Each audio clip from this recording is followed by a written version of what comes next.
जोहार नमस्कार। झारखंड समेत देश दुनिया की तमाम बड़ी खबरों में से कुछ प्रमुख खबरों पर आइए नजर डालते हैं। जोहार दर्शकों, स्वागत है आपका आज के ताज़ा समाचार बुलेटिन में। हम आपके लिए लेकर आए हैं झारखंड और देश दुनिया की 30 बड़ी खबरें। तो चलिए बिना देर किए शुरू करते हैं। सबसे पहले बात झारखंड की। रांची में खेले गए पहले ओडी मुकाबले में भारत ने विराट कोहली के शतक और कुलदीप यादव के 4 विकेटों की बदौलत साउथ अफ्रीका को 17 रनों से हराकर 3 मैचों की सीरीज में 1-0 की बढ़त बना ली है। टॉस हारकर पहले बल्लेबाजी करते हुए भारत ने साउथ अफ्रीका को 350 रनों का लक्ष्य दिया था, जिसके जवाब में साउथ अफ्रीका की टीम 332 रनों पर ऑल आउट हो गई। दिसंबर की शुरुआत होते ही झारखंड में मौसम तेजी से ठंडा हो गया है, जिसके कारण तापमान में भारी उतार चढ़ाव और कड़ाके की ठंड पड़ रही है, जिससे सर्दी खांसी के मरीज 80% तक बढ़ गए हैं। मौसम विभाग ने 4 और 5 दिसंबर को कई जिलों में शीतलहर और पाला पड़ने की आशंका जताते हुए किसानों को फसलों की सुरक्षा और आम जनता को सेहत का ध्यान रखने की सलाह दी है। झारखंड में 48 नगर निकायों के चुनाव एक ही चरण में कराए जाएंगे, जिसके लिए राज्य निर्वाचन आयोग ने जनवरी तक वार्डों और मेयर पदों का आरक्षण अंतिम रूप देने का निर्देश दिया है। मेयर पदों से चक्रीय आरक्षण हटा दिया गया है और 50% की सीमा के कारण 9 नगर निगमों में से केवल 4 मेयर पद ही आरक्षित होंगे। चुनाव की अधिसूचना जनवरी के अंत या फरवरी की शुरुआत में जारी होने की संभावना है। चांडिल में हाथियों के उत्पात और नुकसान को रोकने के लिए वन विभाग ने नीमडीह प्रखंड के रामनगर से सोलर फेंसिंग लगाने की योजना शुरू कर दी है। ये फेंसिंग सौर ऊर्जा से चलने वाले 12 वोल्ट के तार का उपयोग करती है, जो हाथियों को हल्का झटका देकर गांव में प्रवेश करने से रोकेगा, जिससे उन्हें कोई नुकसान नहीं होगा। एक राष्ट्रीय रास्ता जिस पर हाथी सदियों से भ्रमण करते हैं, जिसे एलिफेंट कॉरिडोर के नाम से सभी जानते हैं, उसमें कई स्थानों पर अतिक्रमण कर घर बना दिया गया, जिससे ये समस्या है और समाधान में हाथियों को बिजली के झटके दिए जाने का बंदोबस्त हो रहा। वाहरे वन विभाग और उसके अधिकारी। रांची के घटते हरित आवरण को बचाने के लिए आरकेडीएफ विश्वविद्यालय ने सेंट्रल कोलफील्ड्स लिमिटेड (सीसीएल) के सहयोग से ट्री एम्बुलेंस नामक एक अनूठी मोबाइल यूनिट शुरू की है, जिसने पिछले 5 वर्षों में 3000 से अधिक बीमार पेड़ों का सफल इलाज किया है। यह मोबाइल क्लिनिक 3 चरणों बीमारी की जांच, उपचार, मिट्टी की गुणवत्ता में सुधार और मरम्मत, छंटाई में काम करता है और अब इसे रांची के बाहर विस्तारित करने तथा बड़े क्षेत्रों की निगरानी के लिए आधुनिक तकनीक जैसे ड्रोन का उपयोग करने की योजना है। लातेहार पुलिस ने एसपी कुमार गौरव के निर्देश पर बरियातू थाना क्षेत्र के कई गांवों में गुप्त सूचना के आधार पर लगभग 10 एकड़ में लगी अफीम की अवैध फसल को नष्ट कर दिया है। साथ ही लोगों को इस खेती से दूर रहने के लिए जागरूक किया है और कड़ी कार्रवाई जारी रखने की बात कही है। रांची के प्रसिद्ध कुप्पुस्वामी रेस्टोरेंट के संचालक शंकर नारायण नायर का शव कांके थाना क्षेत्र के जगतपुरम स्थित उनके कमरे में फंदे पर लटकता मिला और शुरुआती जांच में पुलिस को कर्ज के दबाव के कारण उनके मानसिक तनाव में होने का संदेह है। हालांकि आत्महत्या के कारणों की औपचारिक पुष्टि के लिए जांच जारी है। रांची मेन रोड पर स्थित होटल केन में रिपेयरिंग के दौरान एक मजदूर बिल्डिंग से नीचे गिर पड़ा, जिससे उसकी मौके पर ही दर्दनाक मौत हो गई। हादसे के बाद स्थानीय लोग होटल प्रबंधन और ठेकेदार की लापरवाही का आरोप लगाते हुए उनके खिलाफ कार्रवाई और मृतक परिवार को मुआवजा देने की मांग कर रहे हैं। चाईबासा के टोंटो थाना क्षेत्र में पारा शिक्षक मुकरू देवगम की हत्या के मामले का पुलिस ने खुलासा करते हुए सोमा सुंडी, सीनू गौड़ और मंगल कारोवा नामक 3 आरोपियों को गिरफ्तार कर लिया है। आरोपियों ने हड़िया पीने के दौरान हुए विवाद में गुस्से में आकर शिक्षक पर पत्थर और लाठी डंडों से हमला कर हत्या करना कबूल किया, जिसके बाद पुलिस ने उनकी निशानदेही पर हत्या में इस्तेमाल हथियार भी बरामद कर लिए हैं। कोल्हान विश्वविद्यालय में पूर्व रजिस्ट्रार डॉक्टर पी. सियाल का कार्यकाल 28 नवंबर को समाप्त होने के बाद भी नए रजिस्ट्रार की घोषणा न होने से सस्पेंस जारी है। विश्वविद्यालय प्रशासन ने डॉक्टर नरेश कुमार, डॉक्टर रंजीत कुमार कर्ण और डॉक्टर प्रभात कुमार के नामों की सूची राज्यपाल सह कुलाधिपति को भेज दी है और जल्द ही इनमें से किसी एक के नाम पर मुहर लगने की उम्मीद है। जामताड़ा पुलिस ने बिहार में नकली शराब की तस्करी करने वाले एक बड़े सिंडिकेट का पर्दाफाश करते हुए कुरकुरे की बोरियों में छिपाई गई लगभग 16 लाख रुपए की नकली विदेशी शराब और स्प्रीट से भरे एक ट्रक को जब्त किया है। साथ ही तस्करी में शामिल 4 लोगों को गिरफ्तार किया है। जमशेदपुर जिले के चाकुलिया थाना क्षेत्र में पुलिस ने गुप्त सूचना के आधार पर नरसिंहपुर मोड़ पर नाकेबंदी कर धालभूंगर से बंगाल की ओर 3 मोटरसाइकिलों पर ले जाए जा रहे प्रतिबंधित मांस की तस्करी के प्रयास को विफल कर दिया। पुलिस ने मांस और 2 मोटरसाइकिलों को जब्त करते हुए जहीमुद्दीन मल्लिक और मजीबुर रहमान नामक 2 तस्करों को गिरफ्तार किया है, जिन पर बीएनएस और झारखंड गोवंशीय पशुवध प्रतिषेध अधिनियम की संबंधित धाराओं के तहत मामला दर्ज कर उन्हें न्यायिक हिरासत में भेज दिया गया है। चाकुलिया थाना पुलिस ने गुप्त सूचना पर नरसिंहपुर मोड़ पर नाकेबंदी कर बंगाल भेजी जा रही प्रतिबंधित मांस की तस्करी को रोकते हुए मांस और मोटरसाइकिलों को जब्त किया और 2 तस्करों जहीमुद्दीन मल्लिक और मजीबुर रहमान को गिरफ्तार कर न्यायिक हिरासत में भेज दिया। पाकुड़ जिले के महेशपुर में जीवनदीप फार्मा के संचालक पर गलत इलाज से एक बच्चे की तबीयत बिगड़ने का आरोप लगाते हुए परिजन और ग्रामीण कार्रवाई न होने से नाराज होकर महेशपुर थाना पहुंचे और एफआईआर दर्ज करने तथा दोषियों पर सख्त कदम उठाने की मांग पर अड़े रहे। झारखंड सहायक अध्यापक संघर्ष मोर्चा ने शिक्षा विभाग द्वारा लागू की गई सेवा नियमावली 2025 को अव्यावहारिक बताते हुए मुख्यमंत्री के नाम ज्ञापन राजमहल के सांसद विजय हांसदा को सौंपा। उनका कहना है कि यह नियमावली 62,000 सहायक शिक्षकों के हितों की अनदेखी कर रही है।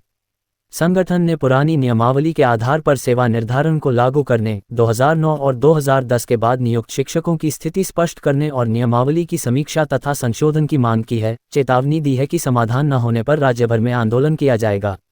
रांची सिविल कोर्ट में शनिवार को आयोजित विशेष और मासिक लोक अदालत में 75,076 लंबित वादों का निपटारा किया गया, जिसमें 25,52,94,073.77 रुपये की समझौता राशि वसूल की गई, जिससे बिजली विवादों सहित कई मामलों के हजारों वादकारियों को लंबे इंतजार के बाद राहत मिली। पलामू पुलिस ने हुसैनाबाद में एक मकान के तीसरे तल्ले पर छापेमारी कर ऑनलाइन गेमिंग और सट्टेबाजी के नाम पर अवैध लेनदेन कर रहे 7 युवकों को गिरफ्तार किया है, जो खेलू यार साइट नामक प्लेटफॉर्म के माध्यम से प्रतिदिन 7 से 8 लाख रुपये का अवैध कारोबार कर रहे थे और ग्रामीण लोगों के नाम पर बैंक खाते खुलवाकर ठगी करते थे।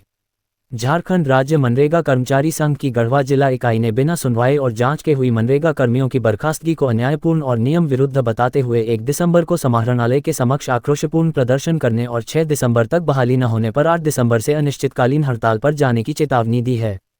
गिरिडीह में उत्पाद विभाग ने गुप्त सूचना पर कार्रवाई करते हुए मुफस्सिल थाना क्षेत्र से एक टाटा इंडिगो कार से 23 पेटी अवैध विदेशी शराब के साथ कारोबारी मनोज मंडल को गिरफ्तार किया, जिसकी निशानदेही पर पुराना परिसदन के पास से शशि कुमार और पंकज यादव को गिरफ्तार कर 11 पेटी और शराब बरामद की गई और तीनों को न्यायिक हिरासत में भेज दिया गया। अब देखिए राष्ट्रीय सुर्खियां। दिल्ली में हुए आतंकी हमले की जांच के सिलसिले में राष्ट्रीय जांच एजेंसी निया ने जम्मू कश्मीर के काजीगुंड और शोपियां सहित 7 अन्य ठिकानों पर छापेमारी शुरू की है, जिसका उद्देश्य इस हमले में शामिल आतंकवादी गिरोह या संदिग्धों की संलिप्तता का पता लगाना है।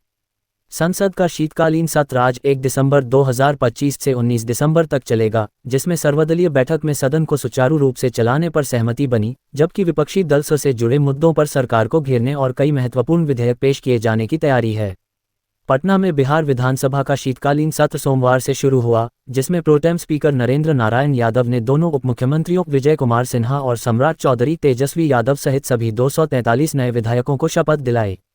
शपथ ग्रहण के दौरान विजय कुमार सिन्हा और तेजस्वी यादव के गले मिलने से सदन में सौहार्द का नजारा दिखा और राजग 202 विधायक ने बड़ी जीत हासिल की है, जबकि सत्र के अगले दिनों में विधानसभा अध्यक्ष का चुनाव और अनुपूरक बजट पेश किया जाएगा। चक्रवात दितवा ने श्रीलंका में तेज हवाओं, मूसलाधार बारिश और बाढ़ से भयानक तबाही मचाई है, जिसमें 193 लोगों की मौत हुई, 25,000 से अधिक घर नष्ट हो गए हैं, जिसके कारण राष्ट्रपति को देशव्यापी आपातकाल लागू करना पड़ा है। तूफान का प्रकोप अब भारत की ओर बढ़ रहा है, जिसके चलते तमिलनाडु, आंध्र प्रदेश और पुडुचेरी में अलर्ट जारी कर दिया गया है और अगले 24 घंटे बेहद महत्वपूर्ण माने जा रहे हैं। छत्तीसगढ़ सरकार ने 1 दिसंबर से बिजली बिल हाफ योजना को 100 यूनिट से बढ़ाकर 200 यूनिट तक लागू कर दिया है, जिससे 400 यूनिट प्रतिमाह तक बिजली खपत करने वाले 45 लाख से अधिक घरेलू उपभोक्ताओं को बिजली बिल में बड़ी राहत मिलेगी। झारखंड में भी 200 यूनिट फ्री बिजली बिल देने का सरकार ने वादा किया था, मगर अब लोगों को बकाया बिजली बिल के नाम पर 10,000 या और उससे भी ज़्यादा के बिल भेजे जा रहे हैं और बिल नहीं भरने पर विभाग बिजली काट दे रहा, इसे ही वादा खिलाफी का सकते हैं।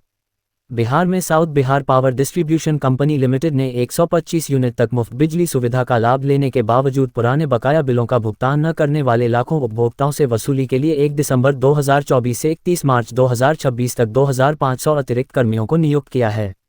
कंपनी ने प्रतिदिन 20,000 रुपये की वसूली का लक्ष्य रखा है और निर्देश दिया है कि 25,000 रुपये से अधिक बकाया रखने वाले उपभोक्ताओं की बिजली रोज काटी जाएगी, क्योंकि मुफ्त बिजली योजना के बावजूद पुराने एरियर पर 1.5% मासिक ब्याज लग रहा है। केंद्रीय कर्मचारियों और पेंशनभोगियों में 8वें केंद्रीय वेतन आयोग HCPC के टर्म्स ऑफ रेफरेंस टॉर्क में पेंशन संशोधन जैसे महत्वपूर्ण प्रावधानों की कमी और अस्पष्टता को लेकर गहरा असमंजस बढ़ गया है, जिस पर संसद के शीतकालीन सत्र में चर्चा होने की संभावना है। कर्मचारी संगठन महंगाई भत्ते डा और पेंशन के महंगाई भत्ते डॉक्टर को बेसिक पे में तुरंत मर्ज करने की मांग कर रहे हैं, क्योंकि डा 50% से अधिक हो गया है, जबकि पेंशनभोगियों को डर है कि पेंशन संशोधन हटाए जाने से पुराने और नए पेंशनभोगियों की आय में अंतर बढ़ जाएगा।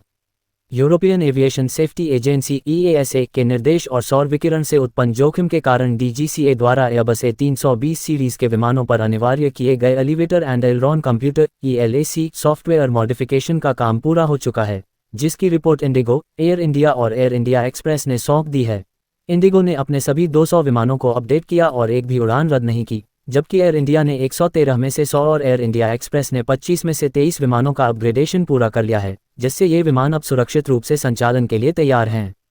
केरल के पथानामथिट्टा में पुलिस ने एक साइबर गिरोह का पर्दाफाश किया है, जो उत्तर प्रदेश पुलिस के एक कांस्टेबल से गैर कानूनी तरीके से निजी मोबाइल डेटा, लाइव लोकेशन और कॉल डिटेल रिकॉर्ड हासिल कर लाखों रुपये की ठगी करता था, जिसमें मुख्य साजिशकर्ता प्रवीण कुमार समेत 4 लोगों को गिरफ्तार किया गया है और विदेशी कनेक्शन की भी जांच चल रही है। ऑस्ट्रेलिया की मशहूर पेंटर टेसा बार्थोलोम्यो और बिहार के research scientist doctor Ketan Patel ने ऑस्ट्रेलिया में शुरू हुई अपनी प्रेम कहानी को पटना के दानापुर में हिंदू रीति रिवाजों से शादी करके मंजिल तक पहुंचाया, जहां ऑस्ट्रेलिया से आए मेहमानों ने भारतीय संस्कृति में हिस्सा लेकर जश्न मनाया। दूरसंचार विभाग ने telecommunication cyber security amendment rules 2025 के तहत व्हाट्सएप, टेलीग्राम सहित लोकप्रिय मैसेजिंग ऐप्स को सिम कार्ड के साथ अनिवार्य रूप से जोड़ने का आदेश दिया है, जिसके लिए ऐप्स को 90 दिनों का समय दिया गया है, ताकि निष्क्रिय या फर्जी सिम का उपयोग करके होने वाले धोखाधड़ी और साइबर अपराधों पर प्रभावी रोक लगाई जा सके। रेलवे पॉइंट्समैन को 4 स्तरीय पदोन्नति देने के मसौदे को वित्त मंत्रालय की सहमति मिल गई है, जिसके लिए AIRF के लगातार संघर्ष के बाद रेलवे बोर्ड जल्द ही सभी जोनल महाप्रबंधकों को पत्र जारी करेगा, जिससे पॉइंट्समैन के भविष्य और सर्विस अवधि में सुधार होगा। ये थी आज की 30 बड़ी खबरें। अगर आप ऐसे ही अपडेट्स पाना चाहते हैं तो हमारे YouTube चैनल को सब्सक्राइब करें, Facebook पेज को लाइक करें और इस वीडियो को शेयर जरूर करें। फिर मिलेंगे अगले बुलेटिन में, तब तक के लिए जोहार और नमस्ते। तो कैसी लगी हमारी ये खबर हमें बताइएगा ज़रूर। कैमरा के पीछे से मेरा सहयोग कर रहे अजय महतो, आनंद चौहान के साथ मैं विजयदत्त पिंटू रांची।